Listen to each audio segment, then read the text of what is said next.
வணக்கம் சார். வணக்கம் சார். வணக்கம். உலக தமிழர்களே எதிர்பார்த்த படம் ஜனநாயகன். இப்போ சிபிஎஃப்சி உரிய நேரத்தில் சர்டிஃபிகேட் கொடுக்கல, சென்சார்ஷிப் சர்டிஃபிகேட் கொடுக்கல அப்படின்றது ஒரு பெரிய பிரச்சனையாக மாறி இருக்கிறது. இப்போ சென்சார்ஷிப் சர்டிஃபிகேட்டை பொறுத்தவரையில் எப்படி கொடுப்பாங்க அப்படின்ற அந்த நடைமுறைகள் நிறையா பேருக்கு தெரியறதில்ல. நீங்கள் அட்வைசரி பேனல் மெம்பராக இருந்திருக்கீங்க, சிபிஎஃப்சியுடைய அட்வைசரி பேனல் மெம்பராக இருந்திருக்கீங்க. ஒரு படத்தை எப்படி பார்ப்பாங்க, எப்படி அதுக்கான சர்டிஃபிகேஷனை இஷ்யூ பண்ணுவாங்க? ஒரு சென்சார் போர்டு பேனல் மெம்பராக இருக்கும்போது அவங்க என்ன பண்ணுவாங்க, நமக்கு ஒரு கால் வரும் சார். ஒரு நாளைக்கு படம் நம்ம பார்க்க போகிறோம் அப்படின்னு சொன்னால் நமக்கு ஒரு ஃபோன் கால் வரும். சார் இது மாதிரி நாளைக்கு ஒரு கமிட்டி இருக்குது, நீங்கள் காலையில் 9 o'clock வரணும், அப்படி இல்லைனா மதியம் ஒரு மணிக்கு வரணும் அப்படின்னு நமக்கு ஒரு லொக்கேஷன் சொல்லுவாங்க. நீங்கள் ஃப்ரீயாக இருக்கீங்களா, உங்களுக்கு கன்வின்ஸாக இருக்கா அப்படின்னு ஒரு கால் வரும். அந்த கால் வந்த பிறகு அடுத்த நாள் நம்ம போக போகிறோம், கரெக்டான நேரத்துக்கு போக போகிறோம். போனோம்னே அங்கே நம்மளுக்கு ஒரு அட்டண்டன்ஸ் ஷீட் இருக்கும். அந்த அட்டண்டன்ஸ் ஷீட்டை நம்ம ஃபில் பண்ணுவோம். அந்த அட்டண்டன்ஸ் ஷீட் ஃபில் பண்ணோடனே எல்லா மெம்பர்ஸும், குறிப்பாக சொல்லணும்னா 2 ஃபீமேல் மெம்பர் இருப்பாங்க, 2 மேல் மெம்பர் இருப்பாங்க, ஒரு ஆர்ஓ இருப்பார். ஆர்ஓன்றவர் ரீஜனல் ஆஃபீஸராக இருப்பார் சார். அவங்க தான் கலெக்டர் ரேஞ்சில் இருப்பாங்க. கலெக்டர் தான் அதுக்கு நியமிப்பாங்க. அவர் நம்மளோட சேர்ந்து படம் பார்ப்பார். படம் பார்க்கறதுக்கு முன்னாடி நம்மளுடைய மொபைல் ஃபோன்ஸ் எல்லாத்தையுமே அங்கே ஒரு பாக்ஸ் இருக்கும், அதில் சைலண்ட்லேயோ ஏரோப்ளைன் மோட்லேயோ போட்டுடணும். நம்மக்கிட்ட ஒரு ஃபார்ம் கொடுப்பாங்க. அந்த ஃபார்மில் ஃபஸ்ட்டு படத்தோட டைட்டிலே நமக்கு அப்போ தான் தெரியும். அது என்ன படம், என்ன லாங்குவேஜ், எத்தனை நிமிஷம், அதுக்கப்புறம் பாடல் வரிகள் பின்னாடி அதில் பிரிண்ட் ஆகிருக்கும். இப்போ 4 பாட்டு இருக்குன்னா 4 பாட்டோட லிரிக்ஸ் அதில் இருக்கும். அதுக்கப்புறம் யாரெல்லாம் முக்கிய கதாபாத்திரங்கள், யார் இயக்குனர், ஒளிப்பதிவாளர், இது மாதிரி அந்த எல்லா டீட்டெயிலுமே இருக்கும். அப்புறம் அது இல்லாமல், இந்த ஃபார்ம் இல்லாமல் இதுக்கு மேலே ஒரு இனிஷியல் ரியாக்ஷன் கொடுக்கறதுக்கான ஒரு சின்ன சீட் இருக்கும், அதுவும் ஸ்டாம்பிள் பண்ணியிருக்கும். இதோட நம்ம உள்ளே போவோம். இது இல்லாமல் நம்மக்கிட்ட ஒரு A4 ஷீட்டு ஒரு 4 இருக்கும், ஒரு பேனா கொடுப்பாங்க, ஒரு பேட் இருக்கும். அந்த மொபைல் நம்ம சப்மிட் பண்ண பிறகு சார் நமக்கான சீட் இருக்கும். சீட்டு பக்கத்தில் லைட்ஸ் இருக்கும் சார். நம்ம எப்போனாலும் அது நோட் பண்ண வேண்டியது இருக்குன்றதுனால அந்த லைட்ஸ் ஆன் பண்ணிவிட்டு நம்ம பேடில் குறிப்பெடுத்துக்க வேண்டியதுதான். ஏதாச்சும் ஒரு டைம் கோட், டிசின்னு சொல்லுவாங்க. அங்கே மொத்தம் 6 ரீல் இருக்கும் ஒரு படத்தில். அப்போ நம்ம என்ன பண்ணுவோம், எந்த ரீலில் எந்த டிசியில் டைம் கோடில் அந்த டைலாக் வருது, எந்த காட்சி உங்களுக்கு அதை நம்ம அதுக்கப்புறம் சொல்ல வேணும், அதை பற்றி டிஸ்கஸ் பண்ணணும்னு நீங்கள் நினைக்கிறீங்களோ, விவாதிக்கணும்னு நினைக்கிறீங்களோ, அது எல்லாத்தையுமே நம்ம என்ன பண்ணுவோம் சார், நோட் பண்ணி வச்சுக்கணும் சார். இப்போ நீங்கள் ஒரு படத்தை பார்க்கும் பொழுது இந்த டைலாக் எனக்கு புரியலை, நான் பாஸ் பண்ணி பார்க்கணும்னு நினைக்கிறேன் அப்படின்னு பாஸ் பண்ண முடியுமா, இல்லை எப்படி? அப்படி புரிகிற மாதிரி இருக்கும் சார். நம்ம போன போதே, உள்ளே போகும்போதே நமக்கு ஆடியோ கிளாரிட்டி, ஏசி உள்பட நமக்கு என்ன டெம்பரேச்சரில் வேணும் அப்படின்னதை நம்ம சொல்லிக்கலாம். சவுண்ட் எல்லாமே ஃபஸ்ட்டே அவங்க செக் பண்ணி வச்சுருப்பாங்க. அப்படியான தியேட்டரை தான் சார் நமக்கு செலக்ட் பண்ணுவாங்க. தியேட்டர் பேர் சொல்லலாமான்னு தெரியல. அதுக்காக ப்ரிவியூ தியேட்டர் சென்னையில் நிறையா இருக்குது. அந்த தியேட்டரை தான் நமக்கு வர சொல்லுவாங்க. வடபழனிலையோ அடையாறுலையோ இருக்கிற ஏதாச்சும் ஒரு ப்ரிவியூ தியேட்டருக்கு தான் நம்மளை கூப்பிடுவாங்க. அங்கே குவாலிட்டியான ஆடியோ சிஸ்டம் தான் சார் இருக்கும். நமக்கு புரியாத மாதிரி வசனம் இருக்காது. அப்படி இல்லைனா தேவைன்னா கேட்கலாம் சார், அதை அவங்க பண்ணுவாங்க. அதுக்கான எல்லா வாய்ப்பும் இருக்காங்க. ஒரு அட்வைஸ் ப்ரோக்ராமில் இது நான் திருப்பி கேட்கணும் அப்படின்னு மூவிங்கில் இருக்குது அப்படின்னா நம்ம டெஃபினட்டாக அந்த வாய்ப்பு இருக்குது. பல நேரங்களில் இந்த காட்சியை டிஸ்கஷன் வரும்போது திருப்பி பார்க்க முடியுமா, அந்த டைம் கோட் மென்ஷன் பண்ணியிருந்தாலுமே நம்ம கேட்டோன்னா அதை பார்க்கறதுக்கான வாய்ப்பு இருக்குது. இப்போ தமிழ் படங்களை பார்ப்பதற்கு மட்டும் எத்தனை அட்வைசரி பேனல் மெம்பர்ஸ் இருப்பாங்க? இப்போ உதாரணத்துக்கு நீங்கள் ஒரு படம் பார்க்குறீங்க, உங்களே தான் திருப்பி திருப்பி ஒவ்வொரு படம் பார்க்குறதுக்கு கூப்பிடுவாங்களா, இல்லை ரேண்டமாக கூப்பிடுவாங்களா? எப்படி சூஸ் பண்ணுவாங்க அட்வைசரி பேனல் மெம்பர்ஸ்? அது எப்படி சூஸ் பண்ணுறாங்கன்னு எனக்கு தெரியாது சார். நான் ஒரு 2 வருஷமாக கான்ட்ரிபியூட் பண்ணியிருக்கேன். அதில் எல்லா வகையான மனிதர்களும் இருப்பாங்க. ரேண்டமாக கூப்பிடுவாங்களான்னு தெரியாது. நான் மாதம் ஒரு படம் பார்த்துருக்கேன் சார். நான் ரொம்ப ஒரு மாதத்துக்கு முன்னாடி 2 தடவை படம் பார்க்குறது இருந்தது. ஒருத்தரே அடிக்கடி கூப்பிடுற பழக்கம் இல்லை. அதான் சொல்கிறேன், நானே இப்போ ஒரு மாதத்துக்கு 1 படமோ 2 படமோ பார்த்துருக்கேன். இப்போ லாஸ்ட் 1 இயராக நான் ஒரு படம் தான் பார்த்துருக்கேன். அது இல்லாமல் எனக்கு வாய்ப்பு கிடைக்கல, பேராசிரியராக இருக்கிறதுனால வேறு பணி சூழல் இருக்கும்போது என்னால் அதை ஏற்கவும் முடியாது. அதை என்னால் அக்செப்ட் பண்ணிக்க முடியாது. ஏன்னா வேலை இருக்கும், அதுக்கு ப்ரியாரிட்டி கொடுக்க வேண்டியதாக இருக்கும். அதனால அப்போ போக முடியாது. இது எல்லா அட்வைசர் ஃபேமிலிகிட்டே அவங்க கேட்பாங்க, நீங்கள் கன்வின்சிங்காக இருக்கீங்களா, உங்களால் வர முடியுமா? கட்டாயம்லாம் கிடையாது. அதனால நான் தவிர்த்தேன் அப்படின்னா அந்த வாய்ப்பு இன்னொருத்தருக்கு போகும், அவரும் தவிர்த்தாருன்னா இன்னொருத்தருக்கு போகும். அப்படிதான். அது மாதிரி ஒருத்தருக்கே அந்த வாய்ப்பு கொடுப்பாங்களான்னு தெரியல. ஏன்னா என்னுடைய விஷயத்துல அப்படி நடக்கலை. ஏன்னா நான் மாதத்துக்கு ஒரு தடவை அது மாதிரி தான் என்னை கூப்பிட்டாங்க. இப்போ எவ்வளவு அட்வைசரி பேனல் மெம்பர்ஸ் இருப்பாங்க? அட்வைசரி பேனல் மெம்பர் மொத்தம் 4 பேர் இருப்பாங்க சார். ஆர்ஓவோட சேர்த்தா, அதாவது ரீஜனல் ஆஃபீஸரோட சேர்த்தா 5 பேர் இருக்கும். அதில் 2 பேர் பெண்களாக இருப்பாங்க. அது என்ன மேண்டேட்ரியா இல்லை எப்படி? ஆமாம் சார், ஆமாம், கட்டாயம் 2 பெண்கள் இருக்கணும். ஆண்களில் ஒருத்தர் குறைவாக கூட இருக்கலாம், ஆனால் வந்து பெண்களில் கட்டாயமாக 2 பேர் இருந்தாலும் படம் வந்து மேக்ஸிமம் வந்து அவர் கரெக்ட் டைமுக்கு வரணும்னு தான் சொல்லுவாங்க. 9:00னா 9:00 இருக்கணும் அப்படின்னா நம்ம வந்து ஒரு 1/2 hour ஒரு 15 மினிட்ஸ் வந்து அங்கே முன்னாடி இருந்துடணும். ஏன்னா அந்த சின்ன ப்ரொசீஜர்ஸ்லாம் இருக்கும்ல, அந்த அட்டெண்டன்ஸ் ஷீட்ஸில் கையெழுத்து போடுறது, அப்புறம் ரெஸ்ட் ரூம் போகிறலாம், இது மாதிரியான விஷயம் இருக்கும். ஃபீமேல் மெம்பர்ஸ் போர்டு மெம்பர்ஸ் வராதைக்கு அந்த படம் ஸ்டார்ட் ஆகாது. அவங்க 2 பேர் இருக்கிறது கட்டாயம். சார் இப்போ பொதுவாக வந்து ஒரு பார்வை இருக்குல்ல, இப்போ இந்த மாதிரி சென்சார் போர்டில் வந்து ஐடியாலஜி ஓரியன்டான பீப்புளெலாம் இருக்கிறாங்க. இப்போ பாஜக வந்து மத்தியில் ஆட்சியில் இருக்கக்கூடிய ஒரு கட்சியாக இருக்குது. இப்போ அவங்க யாரை விரும்புகிறாங்களோ அவங்க தான் இந்த போர்டில் மெம்பராக இருக்காங்க. அவங்க வந்து அவங்க நினச்ச மாதிரி வந்து சர்டிஃபிகேஷன் இஷ்யூ பண்ணுறாங்க அப்படின்ற விமர்சனங்கள்லாம் வருதில்ல. பொதுவாக எப்படி இருக்கும்? என்ன மாதிரியான ஒரு ஐடியாலஜியோட படம் பார்க்க வரக்கூடியவர்கள் இருக்கிறாங்க சார்? சார் எல்லா தரப்பான ஐடியாலஜியும் இருக்கும் சார். இண்டிவிஜுவலுக்கு ஒரு ஐடியாலஜி சார். ஐடியாலஜி சார்ந்து வரமாட்டாங்கன்னு நான் சொல்ல மாட்டேன். என்னை கேட்டால் இப்படி கட்சியில் இருக்கிறவங்க, அமைப்பில் இருக்கிறவங்களுக்கு தான் ஒரு ஐடியாலஜின்னு கிடையாது. தனிநபருக்கே ஒரு ஐடியாலஜி இருக்குன்னு சொல்கிறேன். நான் மாணவர்கிட்ட சேரும்போது அப்படிதான், மாணவர்கிட்ட பேசும்போது அதான் சொல்லுவோம். நம்ம சொல்லுவோம் நம்ம ரொம்ப பொதுவாக இருக்கும் அப்படின்னு. கிடையாது, நம்ம ஏதோ ஒரு இடத்துல ஏதோ ஒரு சார்பாக தான் இருக்கும் அப்படின்னு. அப்படி இருக்கவங்க இருப்பாங்க, அதை தவிர்க்க முடியாது சார். நீங்கள் எல்லா இடத்துலையுமே இருப்பாங்க அவங்க. அப்படி இருக்கிறவங்க அவ்வளோ பெரிய முடிவு எடுக்க முடியாதுன்ற. ஏன்னா இது ஒரு 4 பேர், இப்போ உதாரணத்துக்கு 4 பேர் நம்ம இருக்கோம்ல சார். 4 பேர் இருக்கும்போது அவங்களுடைய இண்டிவிஜுவல் தாட் ப்ராசஸ் தான் அங்கே இருக்கும். அவங்க இண்டிவிஜுவலாக எடுக்கிற டிசிஷன் தான். அவங்க வந்து டிசிஷன் கூட கிடையாது, அவங்களுடைய ஒப்பீனியனை சொல்லுவாங்க. அவங்க ஒரே மாதிரியான மனிதர்கள். நான் என்ன சொல்கிறேன் அப்படின்னா, ஒரே மாதிரி வேலை செய்கிறவங்க, உதாரணத்துக்கு குடும்ப தலைவியாக இருப்பாங்க, ஒருத்தர் வெல்டராக கூட இருப்பார், ஒருத்தர் வந்து ஏதாச்சும் என்ஜிஓ பண்ணுறவராக இருப்பார், இல்லை ஒரு மோட்டார் சைக்கிளில் மெக்கானிக்காக இருப்பார், இல்லைனா பெரிய ஓனராக இருப்பார், இல்லை பொலிட்டிஷியனாக இருப்பார். நீங்கள் சொன்னது மாதிரி அமைப்பு ரீதியான அதுலேருந்து கூட வருவாங்க. இப்படி வேறு வேறு வேறு ஆளுங்கள்லாம் வருவாங்க. அங்கே அவங்களாம் தான் படம் பார்ப்பாங்க. டிஃப்ரெண்ட் செக்ஷன் ஆஃப் பீப்புள் வந்து இந்த அட்வைசரி பேனலில் மெம்பர்ஸாக இருக்கிறாங்க. ஆமாம் டிஃப்ரெண்ட் செக்ஷன் ஆஃப் பீப்புள்ஸ் வந்து இந்த அட்வைசரி பேனலில் மெம்பராக இருக்காங்க. சார் இப்போ பொதுவாக ஒரு படத்தை பார்க்கும் பொழுது இந்த ஃபீட்பேக் அப்படின்றது எப்படி எழுதுவீங்க? என்னென்ன மாதிரியான விஷயங்களை வந்து கவனிக்கணும்னு சொல்லுவாங்க? சமூகத்தை சீர்குலைக்கிற மாதிரியான விஷயம், அதுக்கப்புறம் வந்து தேச ஒற்றுமை, அதுதான் சமூக இது. அப்புறம் வந்து கெட்ட வார்த்தைங்க, அப்புறம் வந்து அருவருக்கத்தக்க மாதிரியான காட்சிகள், அப்புறம் கெட்ட வார்த்தைகள், ஏதாச்சும் சமூக குறியீடு அதை இழிவுபடுத்துகிற மாதிரி, மதத்தை இழிவுபடுத்துகிற மாதிரி, அது மாதிரியான காட்சிகள், அது மாதிரி வன்முறையை தூண்டுற மாதிரி சார். பொதுவாக சொல்லணும்னா வன்முறையை தூண்டுற மாதிரியும், அப்புறம் வந்து இதுதான் சமூகத்தை இழிவுபடுத்துகிற மாதிரியும், மொழியை, மதத்தை, நட்பு நாடுகள், அண்டை நாடுகளை கூட அதை வந்து இன்சல்ட் பண்ணுற மாதிரி இருக்குது அப்படின்னா அதை வந்து எழுதலாம், நோட் பண்ணி வைக்கணும். குறிப்பிட்ட இப்போ மதுபானம் இருக்குன்னு வச்சுங்களேன், அந்த மதுபானத்தோட நிறுவனத்தோட பேர், அந்த ப்ராடக்டோட பேர் கூட அதில் வந்து மறைக்கணும் அப்படின்னா அதை மறைக்கணும். டீஃபோக்கஸ் பண்ணிவிடுங்க, அதில் அந்த பிராண்ட் நேம் நமக்கு வேணாம், இப்போ லிக்கர் பிராண்ட் நேம் நமக்கு வேணாம், அதெல்லாம் நமக்கு தெரிய தேவையில்லை அப்படின்னா அதெல்லாம் நம்ம சொல்லிடுவோம். இப்போ பிரபலியமான ஹோட்டல் ஒன்று இருக்குது, அதோட பேர் வருது அப்படின்னா அந்த பேரை நீங்கள் டீஃபோக்கஸ் பண்ணிடுங்க. இல்லைனா நீங்கள் அவங்ககிட்ட ஒரு என்ஓசி வாங்கியிருக்கீங்களா அப்படின்னு கேட்பாங்க. என்ஓசி சப்மிட் பண்ணாங்கன்னா அதை வந்து அவங்களுக்கு கொடுத்துருவாங்க, அந்த சர்டிஃபிகேட் கொடுத்துருவாங்க. அது மாதிரி சார். சார் இப்போ பேன் இண்டியன் மூவிஸாக தான் பெரிய ஸ்டார்ஸுடைய படங்களை எடுக்கிறாங்க. இப்போ தமிழ்நாட்டில் ஒரு கன்வின்சிங்காக இருக்கக்கூடிய ஒரு விஷயம் வந்து ஒரு டெல்லியிலையோ இல்லை வந்து ஒரு மகாராஷ்டிராலேயோ இருக்காது. ஸோ இந்த மாதிரியான பிரச்சனைகளை எப்படி வந்து சிபிஎஃப்சி ஹேண்டில் பண்ணுறாங்க? இல்லை சார், அது மாதிரி பிரச்சனையை மெம்பருக்கு அதை பற்றியே எதுவுமே பிரஜையாக இருக்காது சார். அதை பற்றியே அவங்களுக்கு எதுவுமே தெரியாது. இப்போ நான் என்னுடைய எக்ஸ்பீரியன்ஸ்லன்னு சொல்கிறேன். இந்த படம் எங்கே ரிலீஸ் ஆகும், இல்லை என்னைக்கு ரிலீஸ் ஆகும் போது, இது உடனே ரிலீஸ் ஆகுமா அப்படின்ற எந்த இதுவுமே எங்களுக்கு தெரியாது. நாங்கள் உள்ளே போகிறோம், படத்தை பார்க்குறோம், ஒரு இனிஷியல் ரியாக்ஷன் கொடுக்குறோம். ஏன் இந்த இனிஷியல் ரியாக்ஷனுக்கு நீங்கள் அரைவ் ஆனீங்கன்னு ஒரு டிஸ்கஷன் இருக்கும். அதுக்கப்புறம் ஒரு காமனாக ஒரு விஷயத்துக்கு அரைவ் ஆகும். இந்த ரேட்டிங்க்கு போகலாம். ரேட்டிங்கிறது நான் சொல்கிறது U7, U13, அப்புறம் U16+, அப்புறம் A இது இருக்குல்ல, இது இனிஷியல் ரியாக்ஷனாக போடுவோம். மற்றபடி இது பேன் இண்டியாவில் ரிலீஸ் ஆகுதா, இதோட முதலீடு என்ன, இதை பற்றியான எந்த அபிப்பிராயம் இருக்காது. அதை பற்றி அவங்களுக்கு கவலை இல்லை சார். அந்த படம் பார்க்குறாங்க, அந்த படம் வந்து தன்னோட எப்படி ரிலேட் பண்ணிக்க முடியுது. ஏன்னா அவங்க வந்து சமூகத்தை பிரதிபலிக்கிற ஒரு நபராக தான் அந்த பேனல் மெம்பர்ஸ் இருக்கிறாங்க.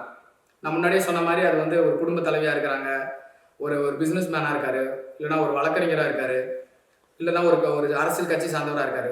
வேறு ஆங்கிள்லேருந்து வருவாங்கள்ல, அவங்க வந்து அந்த படத்தை எப்படி பார்க்குறாங்க அப்படின்றது தான் பப்ளிக் டிஸ்பிளேக்கு போகுது இல்லை சார். ஒரு மாஸ் ஆடியன்ஸ் பார்க்குறாங்க அப்படின்றத வேறு ரீஜன்லேருந்து வேறு ஸ்கேல்லேருந்து மக்கள் இதை பார்த்து எப்படி அதை புரிஞ்சுக்கிறாங்க, அவங்களுக்கு இது வந்து பாதிப்பு ஏற்படுத்துதா அவங்க இதை எப்படி ரேட் பண்ணுறாங்கன்றதை தெரிஞ்சுக்கிறதுக்கு தான். சார் இப்போ நீங்கள் வந்து UA 16+ கொடுக்குறீங்க உங்களுடைய ஃபீட்பேக்கில். இப்போ இது பற்றியான விவாதங்கள் டிஸ்கஷன் அப்படின்றது நீங்கள் சொன்ன மாதிரி அந்த ரீஜனல் ஆஃபீஸரோடு நடக்குமா, இல்லை வந்து அஸ் அ டீமாகவே நீங்கள் இந்த பேனலிஸ்ட் குழு ப்ளஸ் ரீஜனல் ஆஃபீஸர் எல்லாரும் சேர்ந்து டிஸ்கஸ் பண்ணுவீங்களா? ஆமாம் சார், படம் மொத்தமே அந்த ரீஜனல் ஆஃபீஸரோடு தான் நம்ம படமே பார்ப்போம். அவருமே நோட் பண்ணுவார் சார். அவர்கிட்டயும் ஒரு பேட் இருக்கும். அவரும் டிசி இது முதற்கொண்டு டைம்லைன் முதற்கொண்டு மார்க் பண்ணி அந்த டயலாக்கை அந்த சீனை எல்லாமே அவரும் எழுதுவார். டிஸ்கஷனில் அவர் இருப்பார். இந்த மொத்த எங்களுடைய டிஸ்கஷன் எல்லாத்தையுமே அவர்கிட்ட தான் கொடுத்துருவோம். அப்புறம் வந்து அந்த ப்ரொடியூசரோ யாரோ அந்த அந்த அந்த படம் சார்ந்த நபர் வருவாங்கல்ல, அவங்கக்கிட்ட அவர் தான் ரெப்ரசன்ட் பண்ணுவார். பேனல் மெம்பர்ஸ் இந்த போர்டை வந்து இது மாதிரி காட்சிகளை வந்து கொஞ்சம் கம்மி பண்ணலாம், இந்த காட்சிகளை எல்லாம் கம்மி பண்ணால் இந்த காட்சிகளை கம்மி பண்ணியும் நம்ம இதுதான் கொடுக்க முடியும். நம்ம சர்டிஃபிகேட்ல இப்படி தான் சார் போடுவாங்க. அந்த சர்டிஃபிகேட்ல எப்படி வரும்னு எனக்கு தெரியாது, வித் மாடிஃபிகேஷன் வருதா இல்லையான்னு தெரியாது. ஆனால் நமக்கு கொடுக்குற அந்த ஃபார்மில் ஃபஸ்ட்டு பேஜில் நான் சொன்ன மாதிரி அந்த படத்தோட பேர், எவ்வளோ மணி நேரம், லாங்குவேஜ் என்ன, அட்வைசரி பேனல் மெம்பர், அப்புறம் நேமு, டேட்டு, என்னைக்கு பண்ணுறோம். இப்போ கீழே வந்து என்ன சர்டிஃபிகேட் அவார்ட் பண்ணுறோன்ற இடத்துல நம்ம என்ன பண்ணுறோம்னா லாஸ்ட்டாக ஃபைனலாக இந்த கன்க்ளூஷன் வரும்போது UA 7 இல்லை 13 போட்டுட்டு ப்ராக்கெட்டில் வித் மாடிஃபிகேஷன் கொடுப்போம். அந்த மாடிஃபிகேஷன் தான் உள்ள ஒரு 4வது பக்கம் 5வது பக்கத்தில் மாடிஃபிகேஷன் பேஜ்னே ஒரு இருக்கும். அப்போ அதில் வந்து நம்ம வந்து மியூட் திஸ் வேர்டு அப்படின்னு ஒன்று எழுதி அதோட டைம் கோடு எல்லாம் எழுதி அதை வந்து மியூட் பண்ணுங்க அப்படின்னு நம்ம மென்ஷன் பண்ணுவோம். அந்த மியூட் பண்ணுற லிஸ்ட்டு வந்து இருக்கும் சார். அது ஒரு 2 பக்கம் நம்ம கொடுத்துருப்பாங்க. அந்த 2 பக்கத்தில் சம்டைம்ஸ் சில படத்துக்கு ஒரு வரியில கூட முடிஞ்சிடும், சில படத்தில் வந்து 2 பக்கம் போவோம், அது மாதிரி சார். அப்போது நீங்கள் சொன்ன மாதிரி அவர் வந்து RO இருப்பார், ரீஜனல் ஆஃபீஸர் இருப்பார், அவரோட சேர்ந்து தான் படம் பார்ப்போம். அவரோட தான் டிஸ்கஷன் நடக்கும். படக்குழுவும் உங்களோட சேர்ந்து படம் பார்ப்பாங்களா, இல்லை வந்து படம் வந்து நீங்கள் தனியாக பார்ப்பீங்க, ஃபீட்பேக்கு பிறகு வந்து படக்குழுவை ரீஜனல் ஆஃபீஸர் மீட் பண்ணுவாரா? ஆமாம் சார், படம் சார்ந்த ஒருத்தரும் நம்ம கூட இருக்க மாட்டாங்க sir. Regional officer, 2 female member, 2 மேல் மெம்பர், அதை தாண்டி அந்த அந்த அந்த ப்ரிமைஸில் அந்த வளாகத்தில் யாருமே இருக்க மாட்டாங்க. அந்த தியேட்டருக்குள்ளே வேறு யாரும் இருக்க மாட்டாங்க. இப்போ நீங்கள் படம் பார்க்கும் பொழுது எல்லாருமே ஜென்ரலாக பார்க்குற மாதிரி பார்ப்பீங்களா, இல்லை ஒவ்வொருத்தருக்கும் ஒவ்வொரு அசைன்மெண்ட்டாக நீங்கள் வந்து செடியூசிவ் லாங்குவேஜ் இருக்கான்னு பாருங்கள், நீங்கள் வந்து டயலாக்ஸ் எல்லாம் கரெக்டாக இருக்கான்னு பாருங்கள், இல்லை நீங்கள் வந்து மத உணர்வுகளை புண்படுத்தக்கூடிய காட்சியெல்லாம் இருக்கான்னு பாருங்கன்னு இப்படி நீங்களே பிரிச்சுப்பீங்களா? எப்படி இது நடக்கும்? இல்லை சார், அப்படிலாம் ஒருத்தருக்கும் அசைன்மெண்ட்ஸ் இருக்காது சார், ஒன்றும் இருக்காது. என்ன பண்ணுவாங்கன்னா ஒரு டயலாக் ஸ்கிரிப்ட்னு ஒரு புக் இருக்கும் சார். அந்த புக்கு கொடுத்துருவாங்க. அந்த புக்கை மட்டும் ஒருத்தர் வந்து வாசிப்பார். அந்த டயலாக்லாம் கரெக்டாக இருக்கா? ஏன்னா பல நேரங்களில் இவங்க ஸ்கிரிப்ட் ஒன்று கொடுத்துருப்பாங்க, பவுன் ஸ்கிரிப்டில் ஒன்று கொடுத்துருப்பாங்க. அங்கே வந்து அந்த கதாபாத்திரம் வந்து வேற ஒன்று பேசிட்டு போயிடும், அதுக்கு சம்மந்தமே இல்லாமல் இருக்கும். அப்போ நம்ம வந்து அதெல்லாம் பாயிண்ட் அவுட் பண்ணுவோம். இந்த இடத்துல இப்படி பேசியிருக்காங்க, அந்த இடத்துல வேற மாதிரி ஒன்று பேசியிருக்காங்க. முக்கியமாக கெட்ட வார்த்தை வர இடத்துலலாம் டப்பிங்கில் ஒரு மாதிரி பண்ணியிருப்பாங்க, ஸ்கிரிப்டில் ஒரு மாதிரி இருக்கும். மற்றபடி அவங்க டயலாகை மாற்றுறாங்கன்னா அது அவங்க டேரக்டரோட சாய்ஸு, என்னென்னலாம் பண்ணியிருக்கலாம். முக்கியமாக பார்க்குறது இந்த கெட்ட வார்த்தை, அப்புறம் வந்து ஏதாச்சும் ஒரு கம்யூனிட்டியை வந்து இழிவாக பேசுறது, அது மாதிரியான இது மட்டும் அவங்க பார்ப்பாங்க. அப்புறம் அந்த டைலாக் ஸ்கிரிப்ட் இல்லாமல் புக்காக இல்லாமல் அதுக்கப்புறம் அது வந்து கிண்டிலாக மாறிடுச்சு. அதுக்கப்புறம் வந்து டிஜிட்டலாக போயிட்டு அந்த டிஜிட்டல்லே வந்து ஹைலைட்டுன்னு ஒரு இடம் இருக்கும். அந்த ஹைலைட்டை மார்க் பண்ணிட்டோன்னா ஃபைனலாக நம்ம எவ்வளோ மார்க் பண்ணியிருக்கோம் அதை வந்து நம்ம ஈஸியாக பார்த்துடலாம். மொத்தமாக அவர்கிட்ட சப்மிட் பண்ணும்போது இவ்வளோ மார்க் பண்ணியிருக்கோம், இத்தனை டைம். ஏன்னா இப்போ நம்ம கையில் எழுதுறோம்ல, இத்தனாவது ரீலில், இத்தனாவது டைம் கோடில், இத்தனாவது வசனம் இருக்குது, அது வந்து தப்பாக இருக்குது அப்படின்னு நம்ம ஒன்று எழுதியிருப்போம்ல, அது வந்து இந்த வேலை வந்து ஈஸி பண்ணிடும். அது இல்லாமல் எல்லார் கையிலையும் ஒரு பேட் இருக்கும். அது சொன்ன மாதிரி அந்த பேடில் அவங்கவுங்க எழுதுவாங்க. குறிப்பிட்ட நபர் வந்து இந்த கெட்ட வார்த்தைங்க, அப்புறம் வந்து அந்த பிளட் ஸ்பாட்ஸு, கோரி சீன்ஸு இதுதான் பார்ப்பாங்கன்னு இல்லை, எல்லாரும் அவங்கவுங்க என்ன அப்சர்வ் பண்ணுறாங்க அப்படின்றத பார்ப்பாங்க. ஒரு சாதாரண ஆடியன்ஸ் மாதிரி தான் பார்ப்பாங்க. அது எதெல்லாம் அவங்களுக்கு பொறுத்தலாக இருக்கோ அதெல்லாமே அவங்க வந்து நோட் பண்ணிடுவாங்க. ஸோ இந்த மாதிரி படம் பார்ப்பதற்கு இந்த அட்வைசரி பேனல் மெம்பர்ஸ்க்கு ஏதாவது ஊதியம் மாதிரி கொடுக்குறாங்களா, எப்படி சார்? ஆமாம் சார், அது ஆமாம் கொடுக்குறாங்க. அரசாங்கத்தினால அது கொடுப்பாங்க, அது ரெமுனரேஷன் மாதிரி கொடுப்பாங்க. படம் முடிஞ்சோடனையும் கொடுக்க மாட்டாங்க. அது ஏதோ ஒரு மொத்தமாக ஒரு 3-4 படம் பார்த்த பிறகு, இல்லை 5-6 படம் பார்த்த பிறகு கொடுப்பாங்க. அது ரொம்ப சொற்பமான படம் சார். அது அவங்க வந்து வர்றதுக்கு, ஏன்னா கன்னியாகுமரியிலேருந்து, திருச்சியிலேருந்து, கோயம்புத்தூர்லேருந்துலாம் வருவாங்க. அது அவங்களுக்கு வந்து TADA மாதிரி இருக்கும். முதல்ல ஒரு 1500 இருந்தது, இப்போ வந்து 3000 ஆக்கியிருக்காங்க. Okay sir. இப்போ ஜனநாயகன் படத்தை பொறுத்தவரையில் விஜயினுடைய கடைசி படம், அப்புறம் வந்து பொலிட்டிக்கல் பார்ட்டி ஸ்டார்ட் பண்ணதுக்கு பிறகு வரக்கூடிய ஒரு படம் அப்படின்றதுனால ரொம்ப ஒரு கவனம் பெறக்கூடிய ஒரு படமாக மாறி இருக்கு. இது பொங்கல் ஃபெஸ்டிவல், பொதுவாகவே விஜய் படத்துக்கு ஒரு எக்ஸ்பெக்டேஷன் இருக்கும். இந்த படத்துக்கு வந்து ரொம்ப பெரிய எக்ஸ்பெக்டேஷன் இருக்குது. இது பகவந்த் கேசரியுடைய ரீமேக்குன்னு சொல்கிறாங்க. அப்படி இருக்கும் பொழுது இந்த ட்ரெய்லர் ரிலீஸ் ஆச்சு. அந்த ட்ரெய்லருக்குமே நல்ல வரவேற்பு இருந்தது. இப்போ இது ஒரு மசாலா படத்தில் போய் என்ன கட்டு இருக்க போகுது, ஏன் வந்து இந்த மாதிரி சென்சார் போர்டு வந்து பிரச்சனை பண்ணுறாங்க அப்படின்ற மாதிரியான விவாதம் இன்னைக்கு மாறி இருக்கு. இப்போ நீங்கள் இந்த ட்ரெய்லர் பார்த்துருப்பீங்க. இந்த ட்ரெய்லரில் என்னென்ன விஷயங்கள் எல்லாம் வந்து ஒருவேளை இந்த சென்சார் போர்டு கவனிச்சிருப்பாங்கன்னு நினைக்கிறீங்க? சார் ட்ரெய்லர் வந்து தியேட்டரிக்கலாக போகும்போது கூட அவங்களால வந்து அந்த கட்ஸை சொல்ல முடியாது சார். எதுவும் சொல்லியிருக்க மாட்டாங்க. ஏன்னா அது யூடியூப்பில் போகுது சார். யூடியூப்பில் போடும்போது நீங்கள் வந்து அவங்களுக்கு ஒரு பெரிய சுதந்திரம் இருக்குது. யூடியூப்பில் அவங்க என்னென்னா யூடியூப்பில் சமூக வலைதளங்களில் அவங்களுக்கு போடுறதுக்கான பெரிய சுதந்திரம் இருக்குது சார். அவங்க வந்து அந்த கட்டெல்லாம் அவங்க பார்ப்பாங்க, யூடியூப்பில் இருக்கிற ட்ரெய்லர்லாம் பார்ப்பாங்க, இல்லை டிவியில் வர ட்ரெய்லர்லாம் பார்ப்பாங்க அப்படிலாம் இல்லை. நான் அந்த ட்ரெய்லரை பார்த்தேன். அதில் அப்படியான காட்சிகள் இல்லை சார். பொதுவாக இந்த இராணுவ வீரர்களை வந்து ரிசம்பிள் பண்ணக்கூடிய காட்சி அமைப்புகள், அப்புறம் காவல்துறை சம்மந்தப்பட்ட காட்சிகள், அப்புறம் ஐபி ரா இதை பற்றியெல்லாம் நம்ம எடுக்கும்போது என்னென்ன விஷயங்கள் எல்லாம் ரொம்ப கவனமாக சென்சார் போர்டு வந்து பார்ப்பாங்க? இல்லை சார், அவங்கள தப்பாக போர்ட்ரேட் பண்ணக்கூடாதுல்ல. அவங்கள தப்பாக போர்ட்ரேட் பண்ணுற மாதிரி இருந்தாலுமே கன்க்ளூட் வந்து அவங்க மனம் திருந்துறாங்க அப்படின்னு சார். நிறைய படம் வந்துடுச்சு சார். அது மாதிரி நிறைய கேப்டன் பிரபாகரன்ல இருந்து நிறைய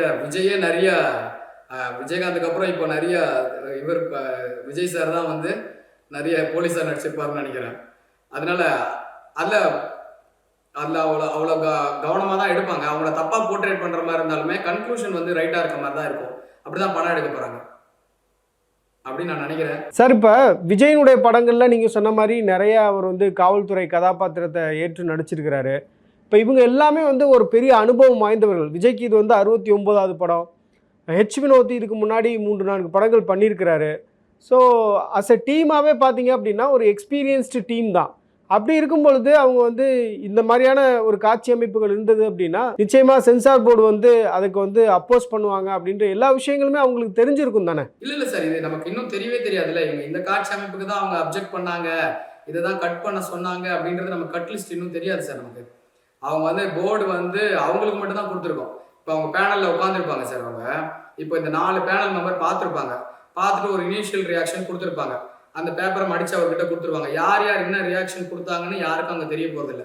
அப்போ அவர் கேட்பாரு, நீங்கள் இந்த ரியாக்ஷன் கொடுத்துருக்கீங்களே, ஏன் இதுக்கு அறைவானீங்கன்னு கேட்பாரு. இந்த காட்சியெல்லாம் வந்து நெருடலாக இருக்குது சார், இதெல்லாம் கொஞ்சம் மாற்றலாம், இந்த வசனங்கள்லாம் கம்மி பண்ணலாம்.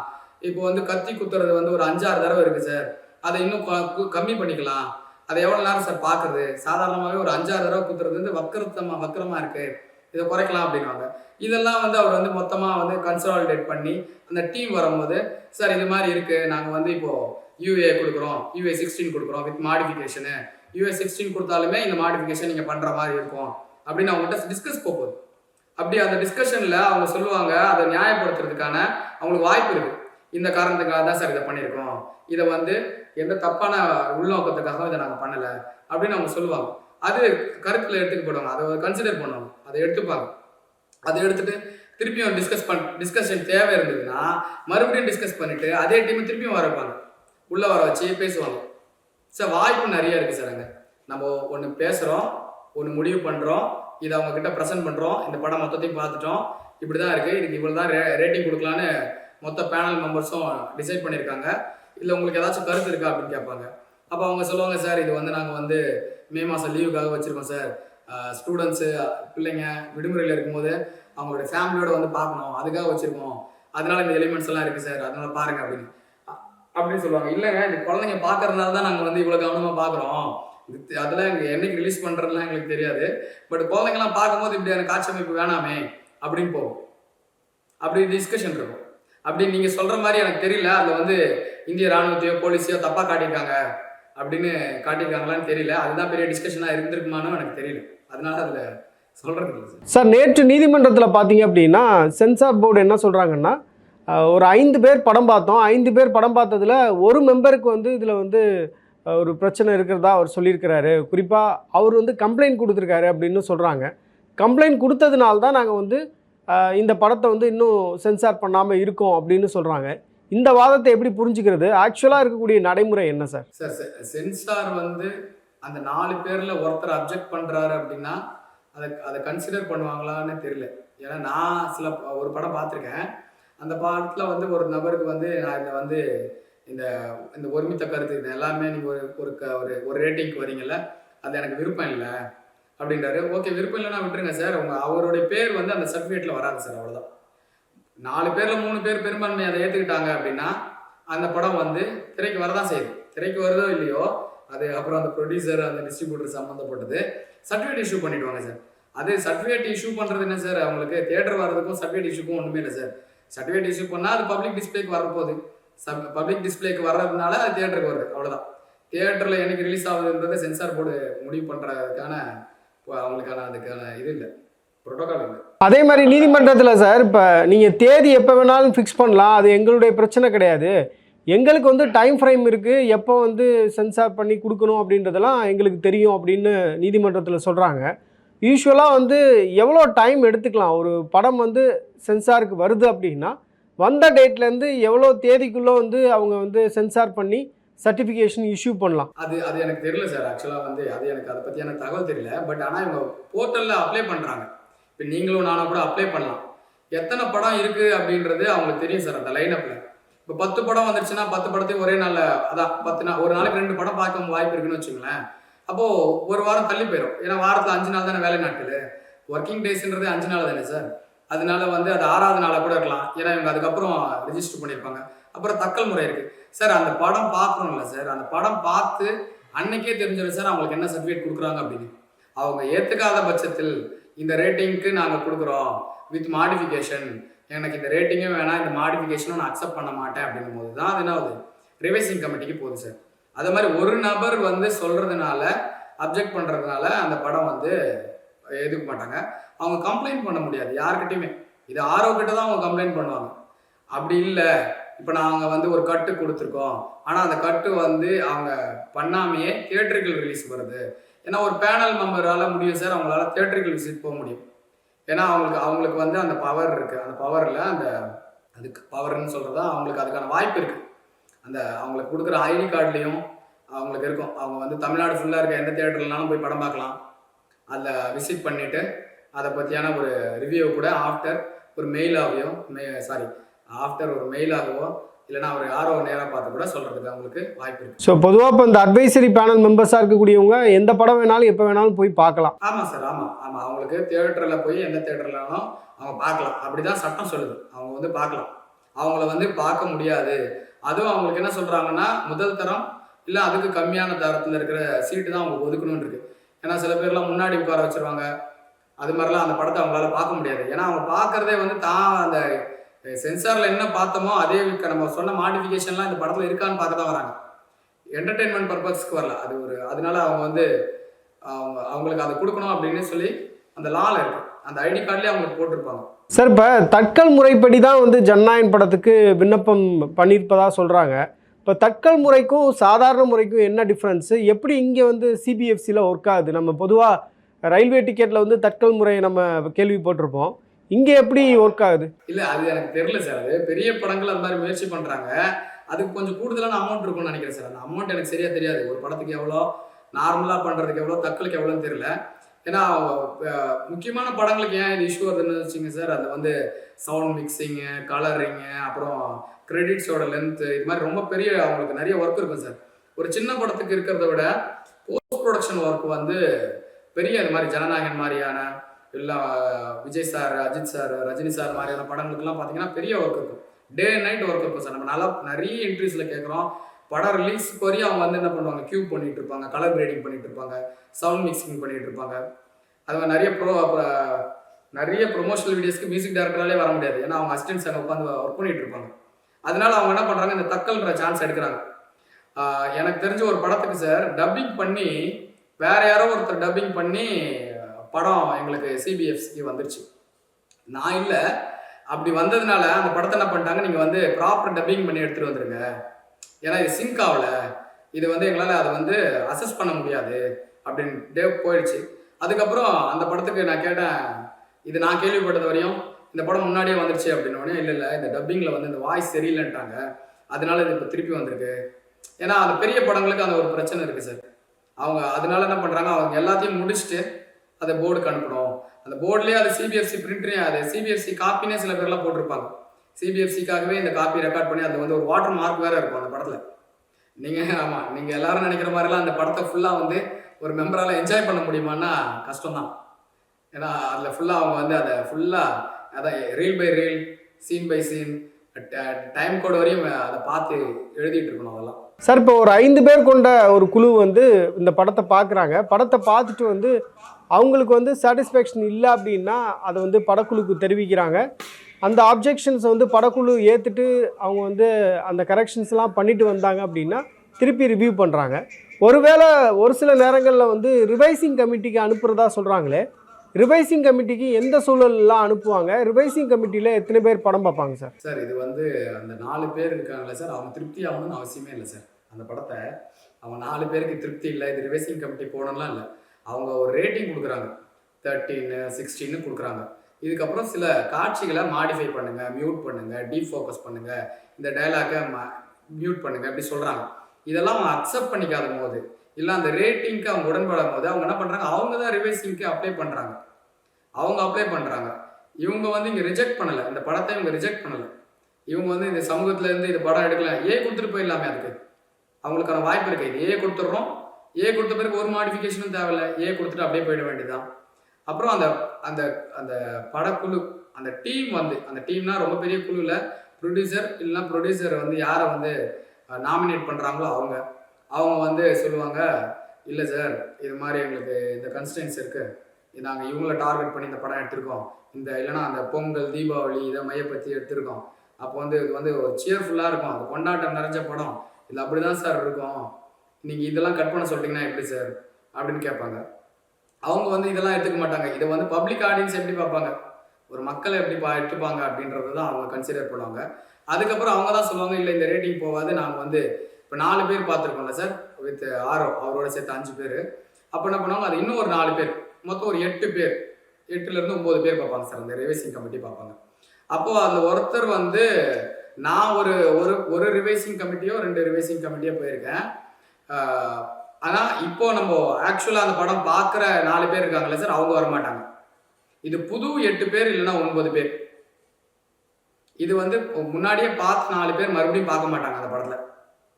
புதுசாக இருக்க இன்னொரு 9 பேர் தான் பார்க்க போகிறாங்க, அவங்கள தான் அதை கூப்பிடுவாங்க. அது இல்லாமல் நான் பார்க்கும்போது நான் 2 ரிவைசிங் கமிட்டியில் இருந்தது, வேறு மாநிலத்திலேருந்து தான் வருவாங்க. வேறு மாநிலத்திலேருந்து பக்கத்தில் இருக்க மாநிலத்திலேருந்து தான் இன்னொரு மெம்பர் வருவாங்க. அவங்க தான் அந்த ஹெட் பண்ணுவாங்க.